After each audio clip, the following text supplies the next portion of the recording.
Welcome, all you freaks and geeks out there. I'm Duuz-Diz-Din coming at you with another My Hero Academia chapter review.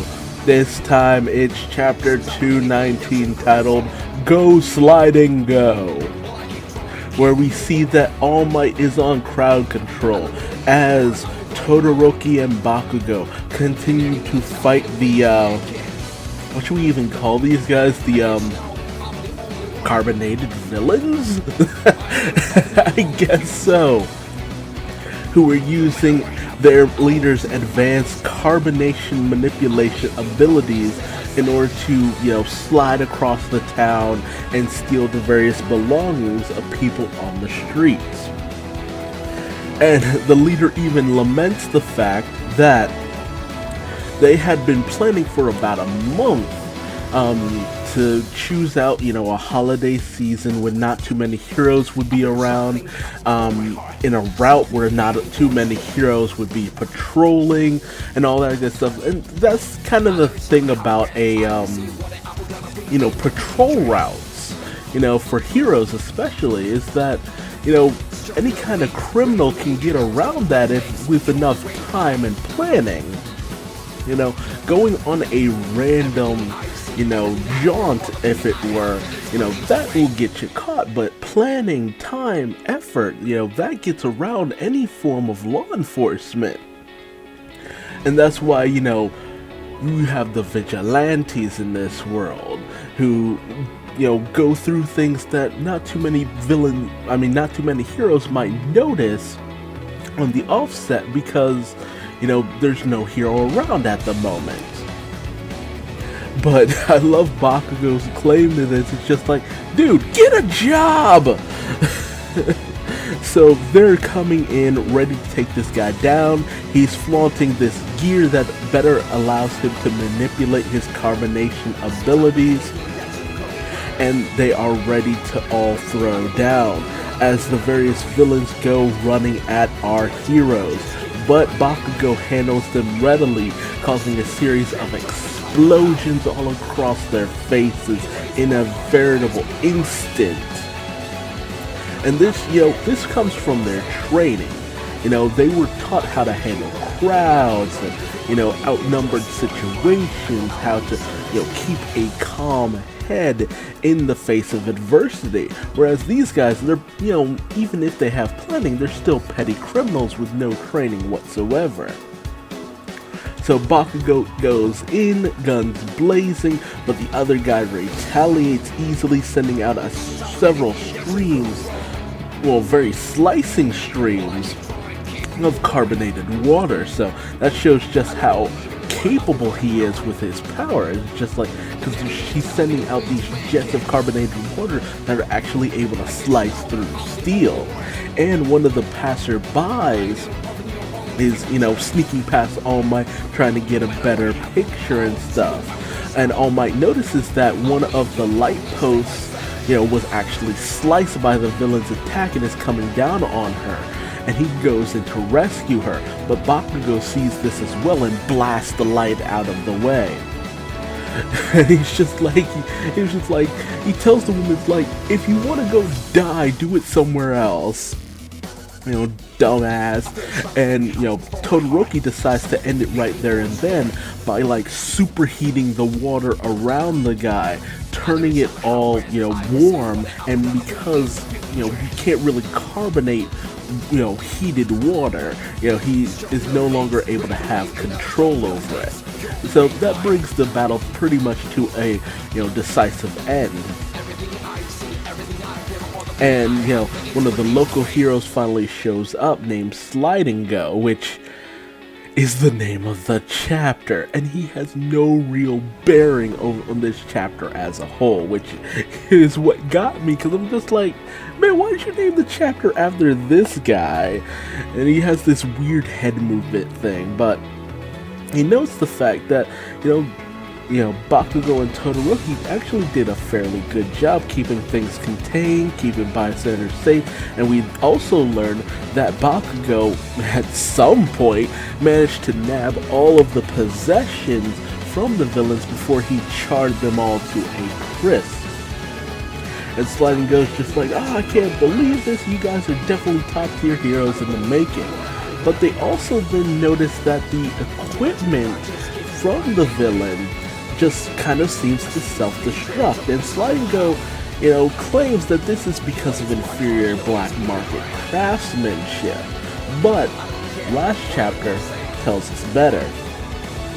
Not to mention, we also hear it from the horse's mouth as well, from the superpower, revolutionary army, blah blah blah. And we have the president of Detenerat, meeting with his allies, and they say that their items are circulating on the black market, and there will be no evidence because they will always explode, should their target be captured or knocked unconscious and stuff like that, which is a very, very safe, fail-safe to have in place. Keeps things from really getting back to you, but since it's on the black market, you also have to have the deniability that you have some kind of mole in your operation. So these guys are actually, going in a very capable manner about, creating their superpowered revolution. But we then come to find out that in their quest to destroy the League of Villains, they have captured the broker Girin. So he's looking beat to hell and worse for wear, but the Liberation Front have captured him to gain the whereabouts of the League of Villains. But Girin, very much sticking to his guns, isn't telling them anything. He talks about how back in the day, when he was nothing more than an upstart, he knew of, I think he's mentioning that he knew of the president's old man and all that, his father, which is why the president now leads the Superpower Liberation Front. But he talks about the fact that originally, the old man knew how to keep things on DL, and he only took his life after he was found out. But he never betrayed his allies. He always, he was an upstanding citizen from the very start and all that good stuff. Did as much as he could to, mix in his legitimacy with his criminal activities. But, Girin, drops all pretenses in this and just says, like, no, you beat me to hell and try to force me to tell you what I know? Yeah, no, never. What kind of actual grade A smuggler would tell their client, who would sell out their clients? I love his line. He's like, why don't you crawl back into your daddy's balls? It's just fantastic. But it's obvious that the president has, to a certain degree, taken a liking to Girin, too. So, I honestly thought that would have been the end of Girin. He would have just executed him on the spot, but, the president seems a little bit off. But we then cut to 1 month earlier, before the release of the Hero Billboard chart announcement, where we see that the hulking Goliath, which, was one of the other leaders of the League of Villains, we see that he, to a certain degree, is training, more or less testing them, and he finds them wanting to a certain degree. He finds that they're not really up to snuff and up to the legacy of All for One. So this might actually lead into a bit of a training arc for the League of Villains in order to basically power them up. I think this guy's name was Gigantoma. Giganto. It's something gigantic. Something gigantic. But he was hinted at as being this other being in the League of Villains who hadn't really gotten his time to shine up until now, because you had All for One, and then you had the warping dude, and you originally had Tomura Shigaraki as well in there, and that was about it at first, which came from the fact that so many of All For One's other allies had all been imprisoned by All Might, so that's the reasoning there. So we're actually going to get a training arc for the League of Villains, which, will hopefully lead to them, winning more than losing, because that's the thing about the League of Villains.